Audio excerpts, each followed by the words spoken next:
I'm I'm doing this because I was a colleague of Roald's, and so that's why I've worn a tie. It's blue and gold, and he always wore a tie.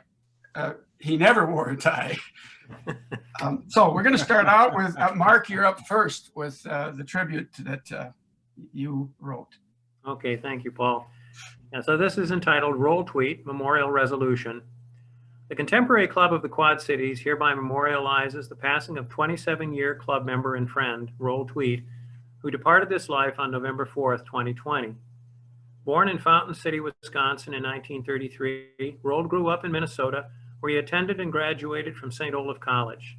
At St. Olaf, he met his future wife, Margaret, with whom he eventually had 3 children, Randy, Jonathan, and Gretchen.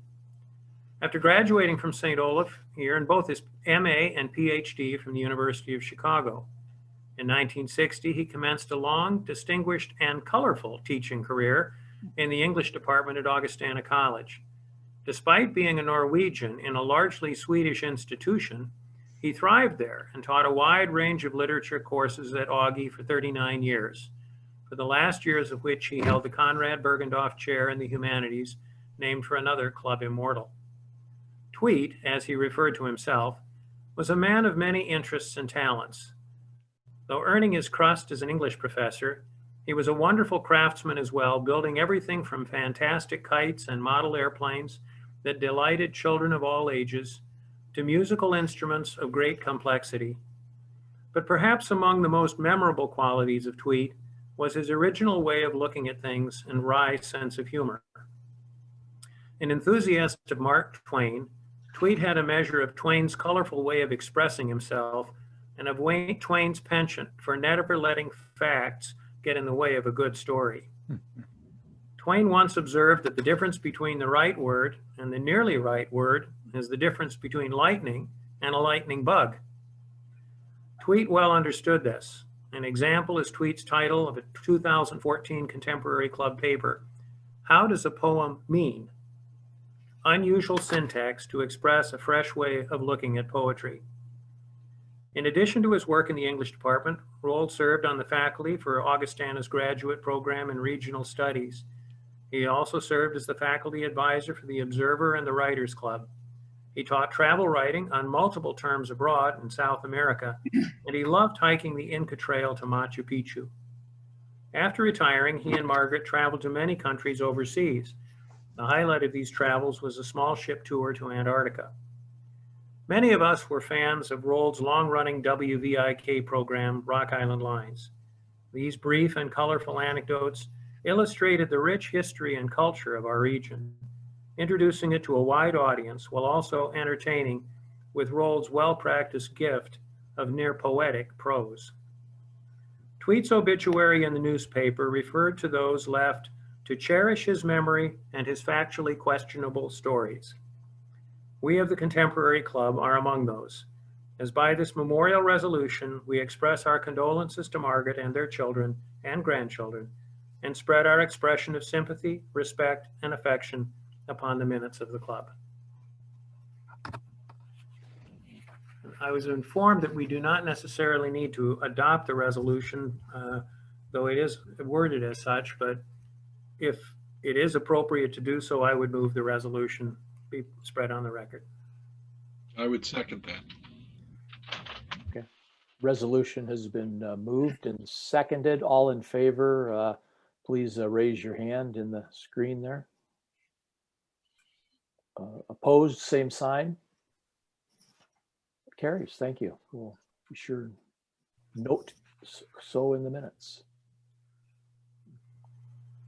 Well, we'll move on, and I just want to share my earliest vision that still is big in my brain was of Roald giving us a chapel talk in Centennial Hall. It was my first year at Augustana, and I had just heard about this guy who was, students would say, lovingly crazy. And he gave a 20-minute chapel talk, and in the process, during that talk, he had one of his little airplanes that he built that were wound up on a rubber band, and the thing took off above his head, flew around, and I don't know if anybody listened to him because they're watching this plane. And as he ended, this is no hyperbole, that plane landed in his hand. That was my meeting with Tweet. And there'll be lots of stories like that as we go. And I think first up is John Corn's going to read an essay, huh? No? I don't have an essay to read at all, but I do have 2 recordings of Rock Island Lines we can play whenever we want. Okay. You're up then. And that's my mistake. That's what it says here. I think somebody else has maybe Roba might have an They're essay. coming. Yep. You have a, yes. Okay. Sorry. Yeah. So I'm going to play. Dr. Roba, do you care which one I share first? Okay, this one is titled August Wentz.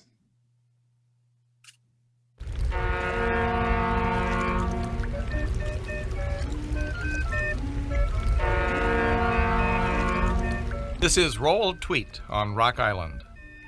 Patriotism can sometimes be devoted to an idea as well as to a country. Take the German immigrants who settled in Davenport, Iowa, just across the river in 1848. That year, 250 of them arrived to build new lives after the failure of the revolution in Germany. They were the first of many others from Schleswig-Holstein who came to Davenport. The Schleswig-Holsteiners were financially stable, cultured and well-educated, eager to be good citizens, and eager also for the good life America promised. They built a cultural hall, and soon Davenport was alive with music and theater. Unfortunately, they arrived just in time to be drawn into the dark events leading to our Civil War. They had every right to bemoan their timing. Not so these immigrants. They believed in freedom. The Kansas-Nebraska Act in 1854, the Dred Scott decision in 1857, and the execution of John Brown on December 2, 1859, galvanized the Germans into action. They were even ready to fight in Bleeding, Kansas, over a cause they had merely inherited as new Americans. When the news of Fort Sumter reached Davenport on April 13, 1861, along with Lincoln's call for 75,000 volunteers, the Germans were ready. By April 16th, they had already raised a company of soldiers under August Wentz, which left for St. Louis to become part of the 1st Iowa Regiment. They wore uniforms made by the women of Davenport. So many Germans volunteered in the first days of the war that many of them had to be put on a waiting list in order to serve. On November 9th, 1861, Lieutenant Colonel August Wentz was killed at the Battle of Belmont. His body was returned to Davenport, where it lay in state in Metropolitan Hall. His funeral on November 13th was accompanied by a grand military display, while Davenport schools and most businesses closed. Apparently, no one in Davenport remembered these German patriots 60 years later, during World War I, when their descendants were ostracized, their stores boycotted, and their language forbidden by the state of Iowa, even in churches. Rock Island Lines with Roald Tweet is underwritten by Augustana College, Rock Island, Illinois.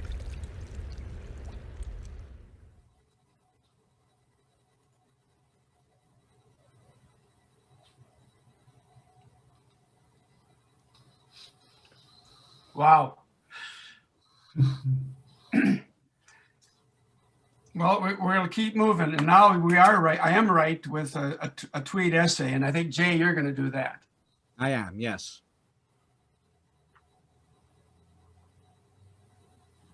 Okay, so we are, I'm reading Purple Mountains and Alabaster Cities, which was originally presented on March 27th, 2001. Last fall, in one of my freshman English sections, a reading from Thoreau's Walden led to a discussion of the phrase, "at one with nature," and what that might mean. How should humans and nature relate to each other? The following week, one of my students, a mischievous young man, responded to this question in an essay. He described a trout fishing trip he took with his father up in northeastern Iowa. They rose early and arrived at the stream before sunrise. Everything was quiet except for the soft moving water. Sitting on the bank, assembling their gear, father and son silently watched the mist in the first light as it lifted and revealed the opposite bank, then the woods beyond. All was well in this peaceable kingdom. Suddenly, a trout took the fly just as it hit the water. My students stood, all attention, the adrenaline rushing, playing the fish against the light line. For minutes, for the fish at least, it was life and death. Nature red in tooth and claw, the hunter and the hunted, testing the skill at both ends of the line. And then it was over. The trout was netted, and my student settled down once again by his father. Tell me, he wrote in the last sentence of his essay, when was I most at one with nature, enjoying the mist or fighting the fish? The student had me, and he knew it. I could not answer, but neither could Thoreau. Like most Americans, Thoreau, my student, and I find it almost impossible to decide what our attitudes towards nature ought to be. And not just when it comes to fishing. Should I approve of drilling for much needed oil in Alaska, or should I fight to preserve the fragile ecosystem of the tundra? Should I side with the saw-whet owl in the Pacific Northwest, or vote to let loggers keep their jobs? Even the book of Genesis seems confused on the issue. In chapter 1, verse 28, God tells Adam and Eve that they are to subdue the earth and have dominion over it. It all exists for human needs and pleasures. And then in chapter 2, verse 15, God puts Adam in the garden to till and to keep it. The Hebrew word for keep, shamar, expresses care and protection, as in the Lord bless you and keep you. Which is it? Are we to subdue nature or care for it, revere it? Is success an interstate highway with 4 lanes nonstop from New York to San Francisco, cutting through the mountains? Or is success to move through nature, Indian file? That is to walk by putting one moccasin ahead of the other, rather than side by side, so as to disturb nature as little as possible. Closer to home, am I to applaud Davenport's rapid spread north? By some estimates, she will reach the Minnesota-Iowa border by 2014. Or am I to fight development along 53rd Street? It is not my purpose in this paper this evening to take sides. Rather, I simply want to try to explain why we Americans have had and still have such a difficult time deciding what our attitude toward nature ought to be. Why don't we seem to be able to make up our minds, whether it's about Alaska or hunting doves in Iowa? Like the Davenport City Council, we seem to be of 2 minds on these issues.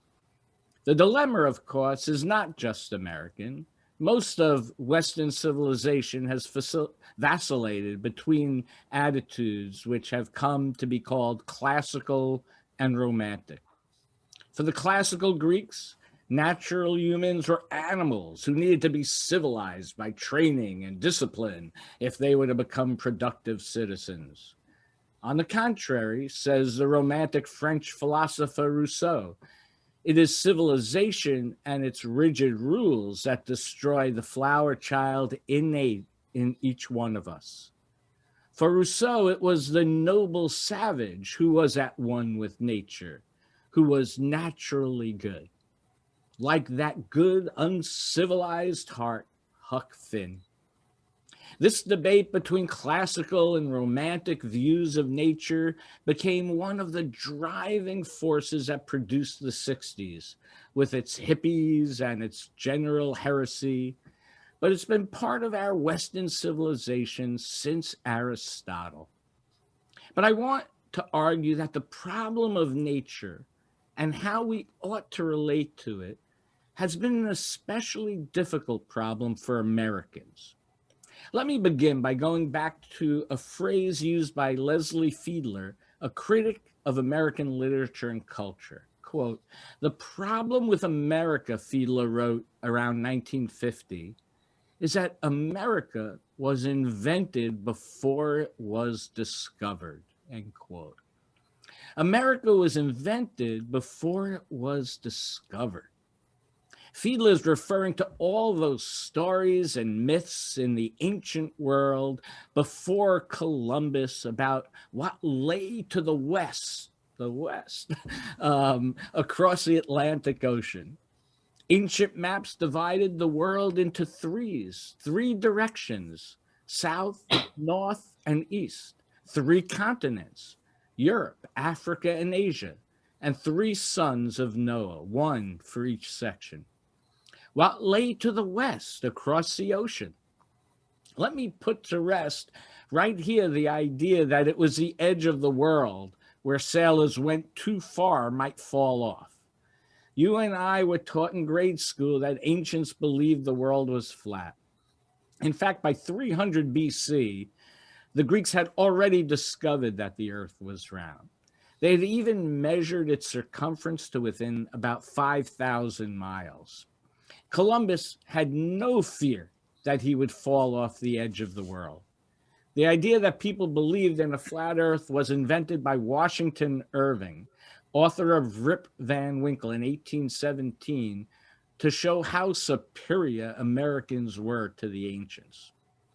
Columbus did have his worries. For most of European cultures before 1492, to the west, across the Atlantic Ocean, lay the kingdom of death. To the Greeks, it was Hesperides, the fortunate isle of the blessed. To the Celts, it was Avalon, where good King Arthur lay sleeping amid apple blossoms, awaiting his second coming. Even Columbus got caught up in those stories. In 1492, he thought he had landed in India, and so named the inhabitants Indians. But he made 3 other voyages, and by the 4th one, during which he discovered the mouth of the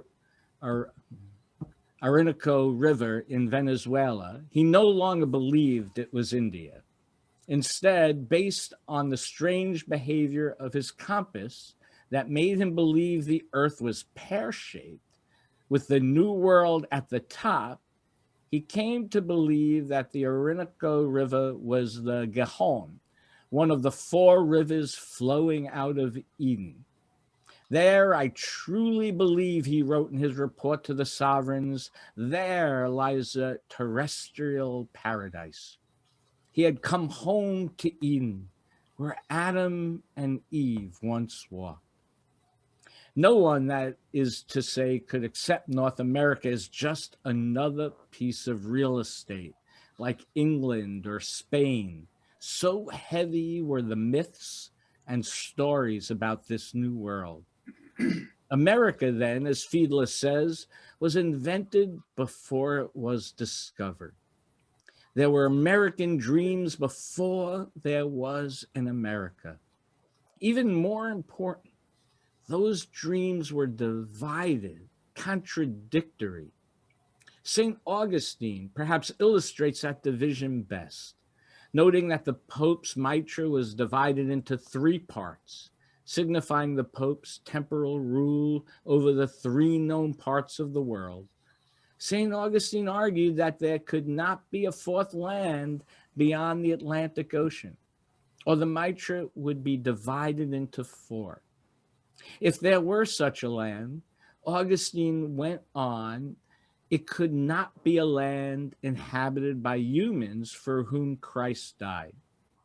Beings there would either have to be angels who did not need salvation, or evil demons who could not be saved. A land to the west would therefore have to be a hell or a paradise, never just more real estate. Shakespeare, among others, opts for hell. The Europeans who are shipwrecked in the New World in the Tempest discover a land of monsters like Caliban and his evil mother. The American Indian, too, was invented before he was discovered and has paid a heavy price for it. We saw him either as an angelic noble savage to emulate or a demon savage to wipe out. Seldom as just another human being like you or me. We carry that with us still today. Those early myths and stories about America as a new world, different in kind and degree from the old world, might have died out as Europeans settled the continent, had it not been for the New England Puritans, who quickly came to dominate our culture. The Puritans who arrived in Massachusetts Bay in 1629 under John Winthrop brought with them their own religious beliefs, which enhanced and supported the earliest stories of America as a special place. For the Puritans, especially, America was not just another place. It was part of God's plan. First, the Puritans brought with them their view of history as a series of chapters in God's book of redemption. Beginning with the fall in the Garden of Eden, the whole of the rest of human history told the story of the gradual climb back upward toward grace. Noah, Abraham, Moses, Christ were all characters in that book, a book that would end all history with the second coming. Where did Puritans think they were in that great book? They were the last and therefore most important chapter. We are a city set on a hill, a new Jerusalem, John Winthrop told his people on the Arabella just before they set foot in America. The Puritans built on an ancient Babylonian myth which held that as civilization progressed, it moved always westward. European history moving from Greece to Rome, to France, to England, and now west to the New World, seemed to confirm that. The Puritans added one element, that when Americans reached the Pacific Ocean, the circle would be complete, having come back to its eastern roots, and history, as we know it, would end.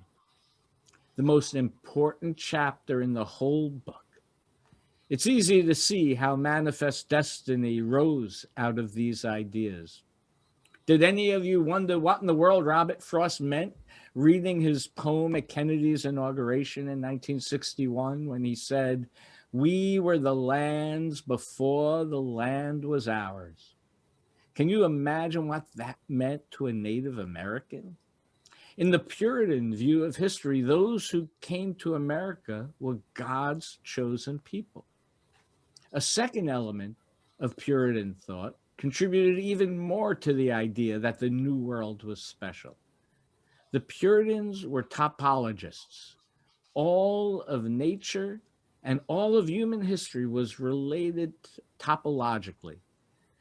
That is, for every creature in the sea, there was a type of that creature on land. The shark and the tiger, for example. For every plant in the sea, a type on land. In Puritan thought, the New Testament was a type of the Old in every event, character, and verse. Moses lifting up the serpent in the wilderness was a type of Christ on the cross. Jonah in the belly of the whale for 3 days was Christ in the tomb. The 12 tribes of Israel were types of the 12 disciples, and so on. And human history was this same linking of types. history repeated itself over and over in higher and higher types. And therefore, when the Puritans referred to themselves as the children of Israel, and their journey across the wild Atlantic Ocean as a type of 40 years in the wilderness, and to America as Canaan, the promised land, they were being more than metaphorical. The connection was real, and it was even more significant than the Old Testament stories, because this would be the last one, the end of the book. There was, however, a problem. The Puritans could look back to the Old Testament and see two different stories, each with its own version on how to treat the land and the natives. If they were the types of children of Israel coming out of bondage in Egypt, or in their case, the Anglican Church, then the New World was Canaan, the promised land, which they needed to subdue, taking the land from the inhabitants by force.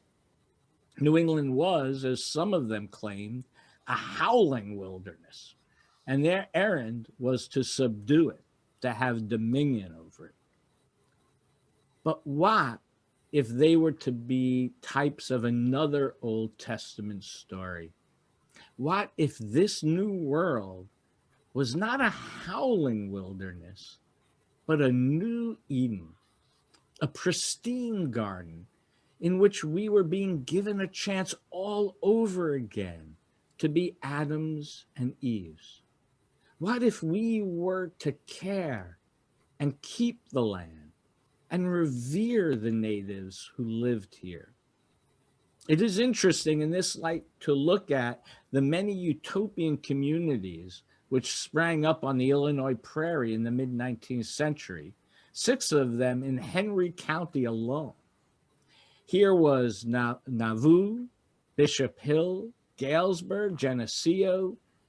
Each had to decide which the land was, an Eden or a howling wilderness, and build its community accordingly.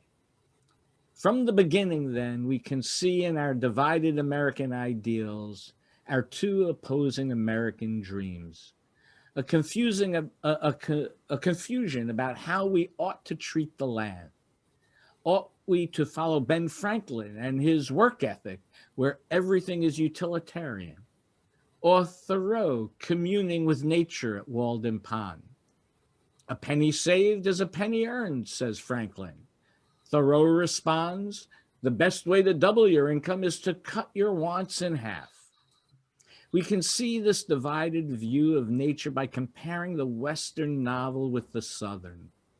In the typical Western, the frontier nature is a good place where never is heard a discouraging word. The city slicker is the bad or inept guy. In the Southern novel, by contrast, the frontier is a dismal swamp, an evil place. People who leave civilization for the frontier degenerate into bestial animals, as in James Dickey's Deliverance. We can see it in the political battles over the idea of national parks, beginning with Yellowstone in 1872. Such land off limits to grazing and timber is useless, says one group. At the opposite extreme, those who would like to see some lands kept so pristine that they would be off limits even to human visits. We can see the division in popular media. Listen carefully to the song America the Beautiful.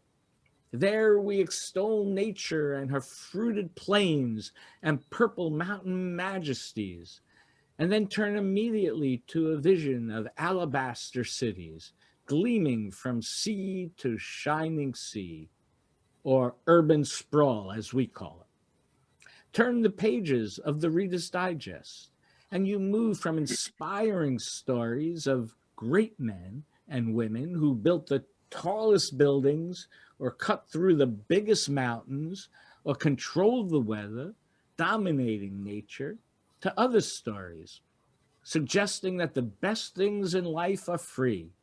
A picnic by a mountain stream or a vacation on our own backyards. It's not that we Americans don't live up to our ideals, as so many accuse us of. It's that those ideals are divided.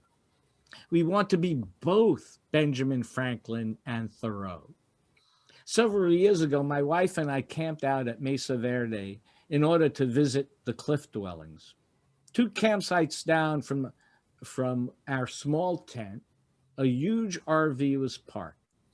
That evening, I walked past it on my way to the bathrooms, and the back door was wide open, and inside, 5 people sat huddled around an artificial electric fireplace, trying to be at one with nature as much as they could be comfortably. I was reminded of this when my student turned in his theme about the fishing expedition, and again when I came to write this paper on how confused we are in our attitude toward nature. And I am confused. I don't know how I would vote as a congressman or whether to permit exploratory drilling for new oil in Alaska. I don't like the idea of urban sprawl in Davenport, but I certainly do love borders. I don't like the way we are polluting the Mississippi with chemical runoff, but I do love a green lawn. It may be that we are running out of time for musing. Mudslides and global warming may shortly leave us no choice whether to dominate nature or care and keep her. The worst earthquake in North America took place at New Madrid, Missouri, just south of here in 1811. Geologists tell us that the New Madrid fault is due for another, perhaps even greater quake. It may be that as we sit here debating what it means to be one with nature, nature may go ahead on her own without our permission. Thank you very much. Good reading, Jay. Not much. That's a beautiful reading, and not much doubt about the breadth of Tweet scholarship, is there? No. Yeah. Wow. Thank you. Great reading, and thank you, Roald. We got lots of good things, and John, I think I'm right now. You have another Rock Island Lines. I do. Okie dokie. I do. I'll play that right now.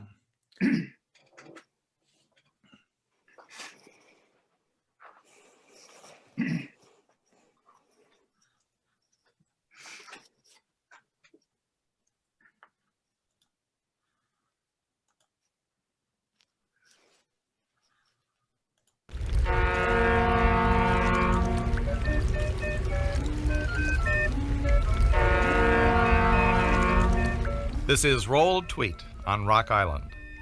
The most famous steamboat race ever chronicled on the upper Mississippi River was between a tortoise and a hare in 1856. And as you learned in the pages of your 3rd grade reader, such a race is not always a foregone conclusion. The hare in this race was the famous War Eagle, owned and captained by Daniel Smith Harris. Its record speed of 16.5 miles per hour from Galena to St. Paul has never been broken. The tortoise was the Itasca, already living in the shadow of an identical twin steamboat, the Key City. The Key City had turned out to be 3 miles an hour faster than her sister. As with most races on the upper Mississippi, this encounter was impromptu. The War Eagle was taking on cargo at Dunleith, headed for St. Paul, when the news arrived of Queen Victoria's greeting to President Buchanan, the first message via the new Atlantic cable. In 1856, the telegraph had not yet reached St. Paul, and Smith Harris decided to get there first with the news. He was aware that the Itasca, taking on cargo at Prairie du Chien, 61 miles upriver, had also received the news, but for a hare, a 61-mile handicap was nothing. Both boats pulled out at 6 in the evening. The War Eagle passed its regular stops, added rosin to its fires to increase steam pressure. The Itasca, meanwhile, was not even aware that it was racing, dawdled along, stopping at every landing for sociable visits. Not until both boats were in sight of St. Paul did the Itasca realize the race was on. It fired up, eased into the dock ahead of the War Eagle by mere inches. The Itasca had averaged just over 12 miles an hour, the War Eagle more than 16. What your third grade reader did not tell you, however, was that real life sometimes gets complicated, and winners are often hard to decide. As the Itasca was easing in for the landing, Smith Harris tied the paper with Queen Victoria's message on it to a large piece of coal and threw it from the roof of the pilot house over the Itasca to a man on the dock, winning the race to be the first with the news of the Atlantic cable. Rock Island Lines with Roald Tweet is underwritten by Augustana College, Rock Island, Illinois.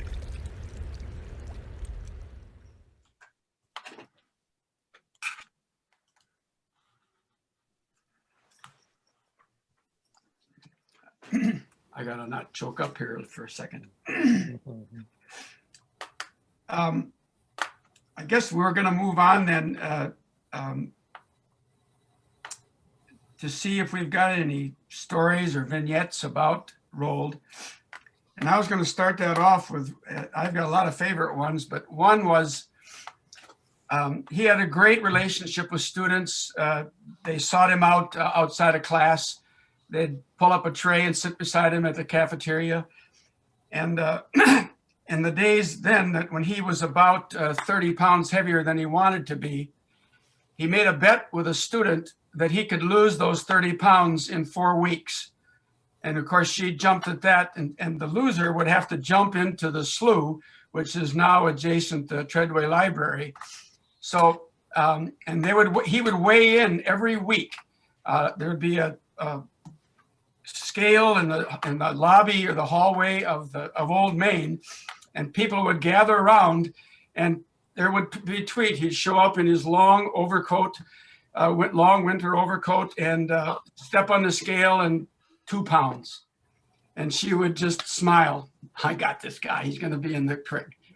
And he'd come back the next week, and it'd be 4 pounds. And she'd laugh at him. What are you trying to even do? And made fun of him. He came back the third week, and it was about 6 pounds lost.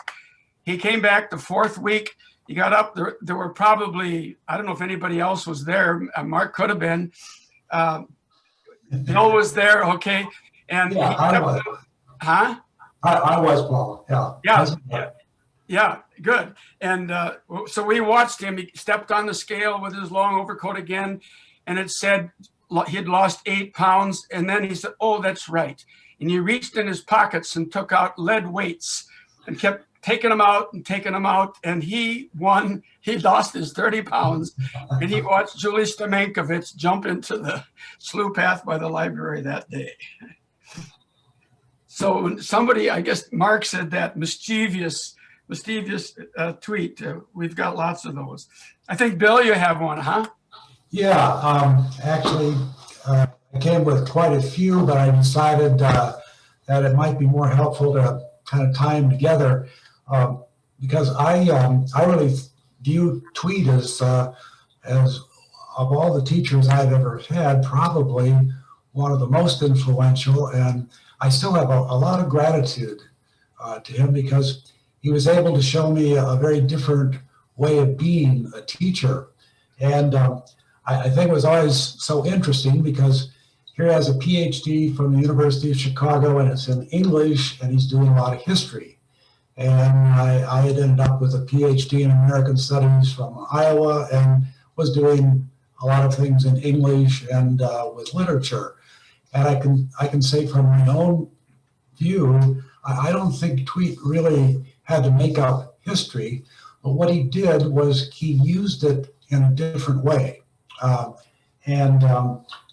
thought about this quite a bit, and I think it's because he could see combinations and relationships in a way very different from most everyone else, but they were very practical. They were sometimes very funny, but they were very truthful. And I sort of came up with this phrase. I think what Tweet accomplished in his career was the ability to distill truth about life, about living, about people in a very different way. I think back very carefully to the years I was an undergraduate at Augustana, because Tweet did things both on campus, and he was one of the few faculty who did a lot of things off campus. And on campus, there were certain times every day during the week you could find him in the Union drinking coffee. And anybody could join him, sit down, but you had to be ready, willing, and able to defend your point of view or what you were saying. It was kind of a free-for-all with sometimes different groups. And as I went through my undergraduate years, I realized that he really expanded on this idea. He would go to places where they sold beer and hard liquor, and places like Lee's Liquor Store and Bar, which was across the alley from the apartment that Sylvia and I were living in as seniors. So sort of an annex or added living room for us in many ways. But he could also be found at the 14th Avenue Waffle Shop in later years at a certain time, a certain day. You learned late at night he might meet you at the 11th Avenue Bakery, because about 11 o'clock they came out with tractor wheels. These were named after the Farmall giant tractor wheels. They were cinnamon rolls, really, but the very first ones were the freshest. They were, of course, making them for the morning crowd, and Tweet would gladly meet you and dig into that cinnamon roll and talk about anything that was going on. And other places, river dives, where they used to have not skunk, but raccoon dinners. That's right. That's what I remember. Had a great foosball table. He did this for many years, and it was always interesting to see how he could speak to almost anybody who showed up, old friends, old enemies, truck drivers, peddlers, street people. He had a pretty gigantic ability to talk to almost anyone about everything. But I specifically wanted to choose some Rock Island lines to illustrate what I think in his life. Mississippi River was always important and very interesting to him. And in my opinion, it's the Corps of Engineers that got him into writing as a consulting historian. At the same time, I think he was always very innovative. And at least when I was at Augustana, the thing I always connect with Tweet was starting and supporting something called Flicks Incorporated. So I could see Fellini movies and French films and those sort of things you were talking about or referring to, Ted. That's in the 1960s at Augustana. They were sponsoring and offering that. And he was also somewhat infamous around the English department because he came up with a brand new idea for teaching popular American literature. And of course, students very quickly called it trash lit. That was anything that you wanted to read that wasn't great.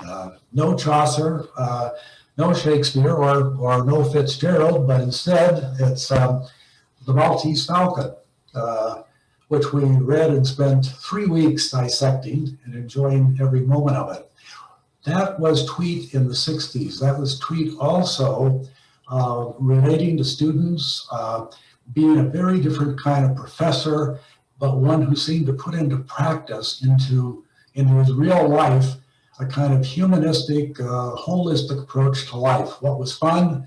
Making airplanes. What was fun? Making fun of the administration at Augustana. What was fun?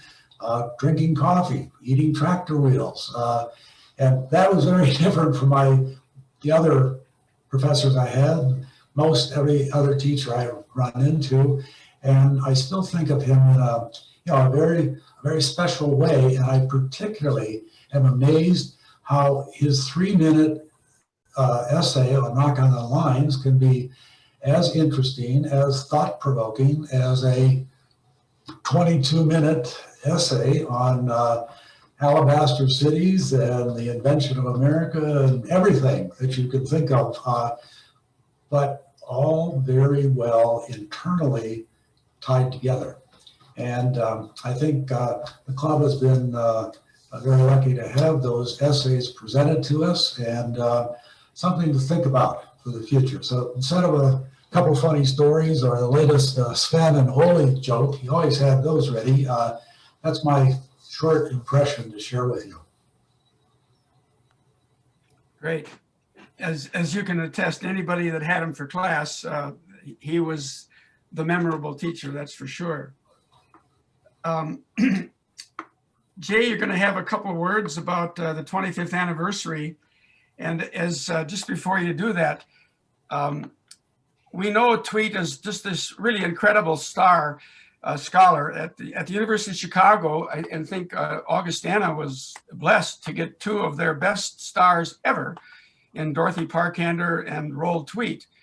And this great Chicago academic star made assignments like this. If you can drop an egg off the 3rd floor of Wahlberg Hall, that's a four-story building for science, and a raw egg and not break it, I'll give you an A in class. And you think, well, what's that got to do with anything? But the creative thinking that went on was just the whole school knew about it. Nobody could do it. And he didn't flunk those who couldn't. But that was just a special way. But that kind of thinking was always going on. And this great scholar, this creative teacher, my one memorable one is I had an office next to his in an old mansion that's now torn down. It was called East Hall on the corner of 7th and 38th Street. And there were about 10 offices on the top floor. And then on the next floor, 4 full-size classrooms. And in the basement, 2 more classrooms. And one of the teachers there had about, a couple $1,000 worth of video equipment and recording equipment in his office. And one night, somebody ransacked that office and stole a lot of the stuff, broke in through the door. And I was there at 7:30 in the morning and saw this, and up came the physical plant maintenance people to clean up and pick up all the stuff. And they went into Tweet's office and took a look at it and picked up the phone and called him and said, Tweet, you got to come up here. Your office has been ransacked. and he came up and he looked around and he said, no, this is just like I left it.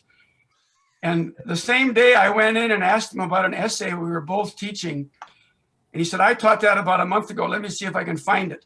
He turned around and he had about, 6 piles of papers, freshman papers, modern American literature papers, his own stuff. I don't know. But he reached in one of those papers, pulled out the essay, and here's the one that did. And here are some ideas. He knew exactly where it was, and nobody ever ransacked his office. Okay, Jay, you're up. I'm going to follow that up because for 9 years at WVIK, I saw him every weekday. He held court in the radio reading service for the visually challenged, known as APRIS. And he would come in for the coffee, and he would entertain everybody and engage everybody. And I spent a lot of time in there. When I would come into work, the first half hour was sitting in there and just listening. I always called that room up front in the radio station the barber shop, because the most interesting people came and volunteered. And when Tweet held court, it was always a great learning experience. He has an office in the basement at WVIK, and I don't think he was there for the last 5 years because he couldn't get down and up the stairs anymore. But it's exactly how you describe. It looks like a hurricane went through there. But there's all this interesting stuff. There's a computer that's got to be one of the first Radio Shack computers made. Might be a TRS-80 down there. It's all yellowed.